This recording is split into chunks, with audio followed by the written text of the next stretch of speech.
Bonjour à tous. Aujourd'hui, la protectrice du citoyen, Mme Raymonde Saint-Germain, a déposé un rapport accablant sur les conditions de détention des prévenus Inuits dans la région du Nunavik, ainsi que sur l'administration de la justice pour ces individus-là qui sont accusés d'avoir commis une infraction criminelle. D'entrée de jeu, ce que l'on constate, c'est que dans les prisons au sud, c'est le Club Med. On constate que les détenus ont droit à des services de zoothérapie, ont droit à de la pornographie, et que dans le Nord, c'est un goulag. C'est deux poids, deux mesures. On attribue un statut de seconde zone aux citoyens du Nunavik, et c'est inacceptable. Et on constate que cette situation-là a été laissée faire par le ministère de la Sécurité publique, qui a laissé faire la situation, qui n'a pas demandé de compte rendu, qui n'a pas évalué les programmes l'argent qui était investi par l'Association régionale Kativik. Donc, concrètement, et Mme Saint-Germain l'a mentionné à plusieurs reprises lors de sa conférence de presse, on a laissé faire les choses parce que les gens ne se sont pas plaints, et lorsqu'ils ne se plaignent pas, on n'agit pas. Le ministère de la Sécurité publique a une responsabilité dans ce dossier. Il a laissé traîner les choses. Et ça nous amène à réaliser que les conditions de détention de ces prévenus-là sont extrêmement graves. On parle d'une problématique au niveau de la salubrité, au niveau des aliments, au niveau des conditions de détention, au niveau de l'hygiène. On demande, comme la protectrice du citoyen le fait aujourd'hui, que les lieux soient désinfectés. On parle des mêmes matelas souillés qui sont utilisés, l'absence de buanderie, les conditions de détention des individus Inuits, des individus qui sont sur le territoire du Nunavik, sont déplorables. On parle également que ces individus-là, lorsqu'ils souhaitent faire une plainte, ils n'ont pas de possibilité de le faire. Ils ont peu de possibilités aussi de contacter le protecteur du citoyen. On se retrouve dans une situation aussi où lorsque les individus sont en cellule et souhaitent faire leurs besoins naturels, ils sont filmés. On constate qu'il n'y a aucune mesure de dignité pour ces individus-là lorsqu'ils se retrouvent dans l'unité carcérale avant d'être transférés.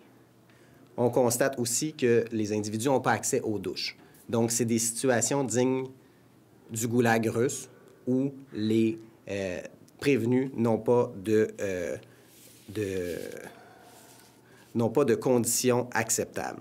On parle de surpopulation aussi dans les cellules. À un certain moment donné, on parle dans le rapport de Mme Saint-Germain, on parle de 25 personnes qui se retrouvent dans l'unité carcérale, 7 personnes dans une même cellule. On parle même à un certain moment où des femmes qui ont été incarcérées se retrouvent à ne pas pouvoir dormir de la nuit parce qu'elles étaient trop nombreuses dans une cellule. L'autre élément important aussi, au niveau de l'administration de la justice. On se retrouve dans une situation où le prévenu Inuit qui est arrêté sur le territoire peut avoir jusqu'à 14 jours d'attente avant d'avoir son enquête sur remise en liberté. 14 jours d'attente. Le droit à la liberté est conféré à l'article 7 et 11 de la Charte.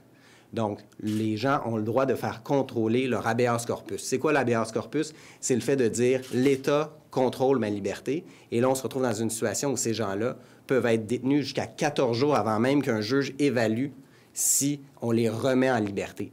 Je vous dis, c'est une situation de deux poids, deux mesures. Les citoyens au sud du Québec n'ont pas... Les citoyens au nord du Québec n'ont pas les mêmes droits que les citoyens au sud du Québec. C'est inacceptable. On se retrouve dans une situation aussi où, et la protectrice des citoyens le mentionne, c'est possible d'installer de la visioconférence. On est rendu en 2016, c'est possible d'utiliser des moyens technologiques. Et ça serait à moindre coût. Mme Saint-Germain le souligne dans son rapport, les coûts associés au transport de personnes, on part des villages du Nunavik, Montréal, Saint-Jérôme, Amos, et ensuite, les gens, s'ils sont libérés, retournent dans le nord, au Nunavik. Donc, c'est complètement inacceptable, d'autant plus que les familles ne peuvent pas nécessairement accompagner ces individus-là dans l'éventualité où ils sont détenus pendant ces journées-là. Tout ça pour vous dire que, suite au rapport accablant de la protectrice du citoyen, j'ai écrit au président de la Commission des institutions, M. Guy Ouellet, pour que la Commission se saisisse d'un mandat d'initiative. Donc, je souhaite que le mandat soit entendu rapidement, notamment pour étudier la question et pour que le gouvernement agisse.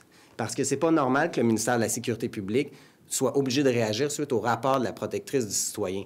Il y a déjà des rapports qui ont été faits au cours des dernières années, notamment le barreau sur l'administration de la justice. C'était des éléments qui étaient connus Et ça prend un rapport pour que le ministère de la Sécurité publique se réveille. Donc, nous, ce qu'on veut, c'est entendre les différents intervenants. Vous voyez qu'il y a de la discrimination au niveau du traitement des dossiers des citoyens, en ce sens où les conditions de détention ne sont pas les mêmes et qu'elles sont inacceptables.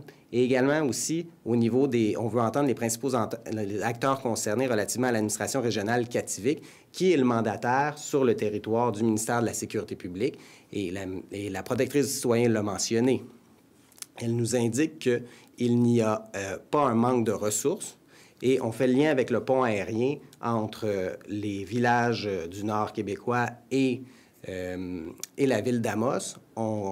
Actuellement, lorsqu'on fait le transfert entre Montréal, entre les villages du Nord et Montréal, on parle de 6,5 millions annuellement de coûts que ça coûte aux contribuables. Et ça a déjà été étudié et elle pense qu'un pont aérien avec Amos serait peut-être moins coûteux que l'ensemble des transferts en matière de ressources humaines, en matière de coûts aériens pour se diriger vers Montréal et également pour le transfert vers Saint-Jérôme et vers l'Abitibi, vers Amos.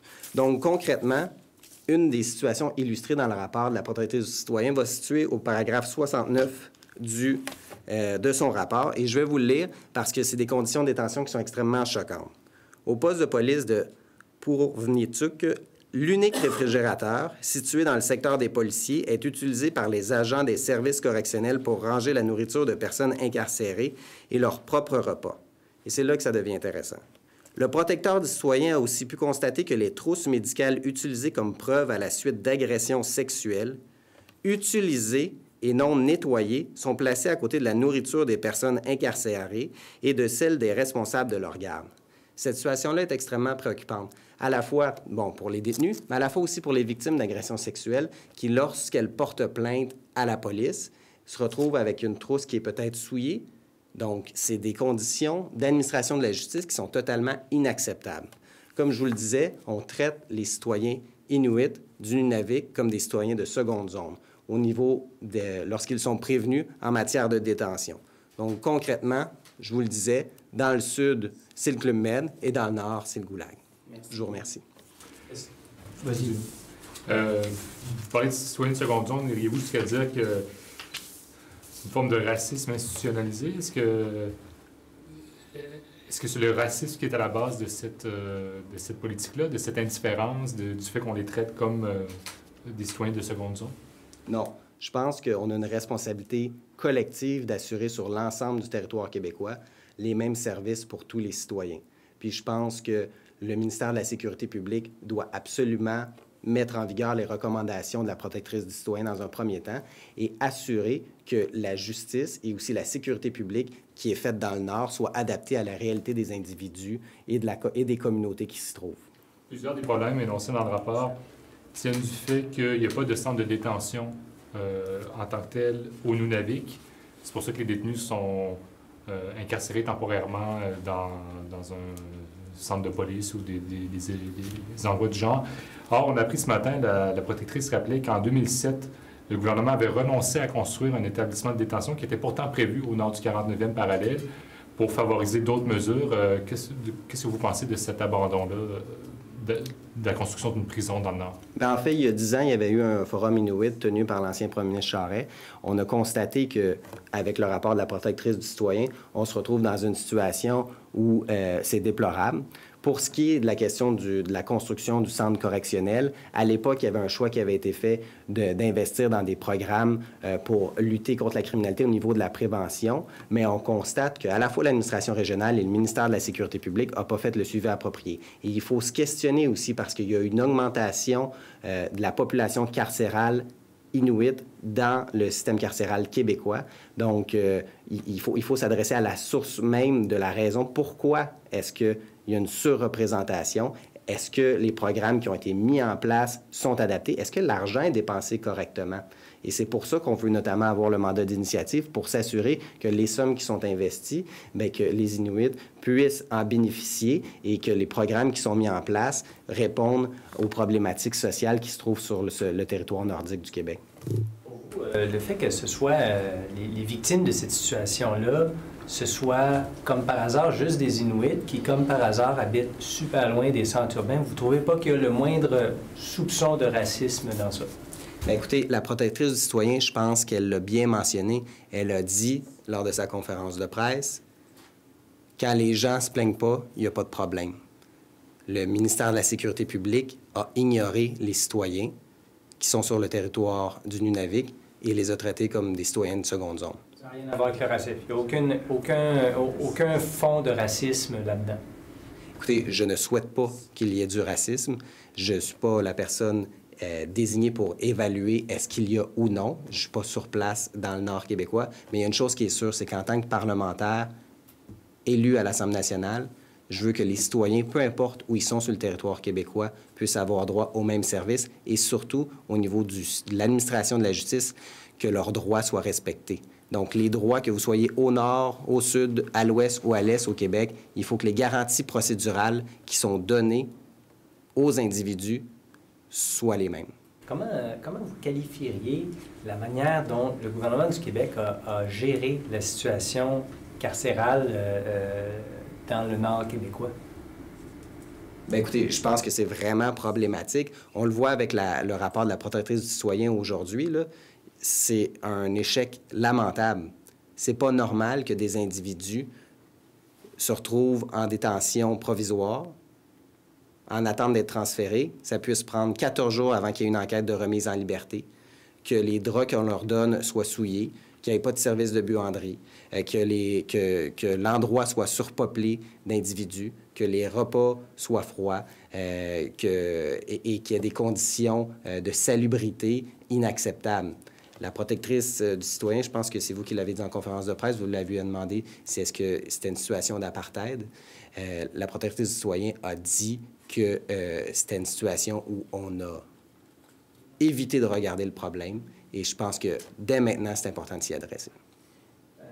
À quel point y a-t-il une responsabilité politique à cette situation-là au gouvernement du Québec?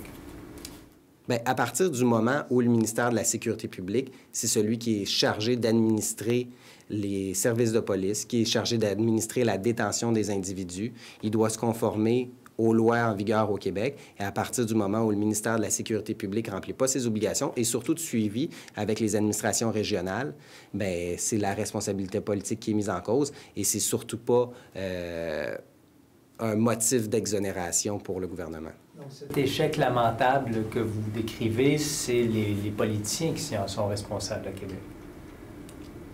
Bien, écoutez, vous savez que le ministère de la Sécurité publique est dirigé par le ministre de la Sécurité publique. C'est un dossier préoccupant et je pense que le ministre de la Sécurité publique doit dès aujourd'hui mettre en place les mesures correctives telles que demandées par la protectrice du citoyen. Puis c'est pour ça d'ailleurs qu'on souhaite avoir la commission parlementaire pour s'assurer aussi du suivi des éléments parce que manifestement, le ministère de la Sécurité publique n'a pas fait sa job, puis la protectrice du citoyen le fait à sa place. Donc, non seulement le ministère n'a pas fait son travail, mais il a fermé les yeux, c'est un peu ce que vous dites, parce que ça fait des années qu'il y a des rapports du barreau, ça fait des années que le ministère est au courant, mais comme personne se plaignait, on n'a pas mis en place de mesures, donc ça revient à avoir fermé les yeux sur ce qui se passait.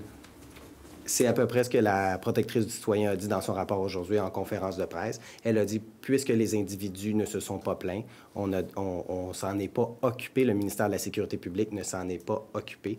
Et je pense pas que c'est une raison lorsque les gens ne se plaignent pas. En tant qu'administration publique, en tant qu'administration gouvernementale, le gouvernement a la responsabilité de donner les mêmes services et de donner les mêmes garanties procédurales à tous les citoyens québécois, peu importe où ils se trouvent sur le territoire du Québec, que vous soyez au nord, au sud, à l'est ou à l'ouest. Merci. Merci. Merci beaucoup.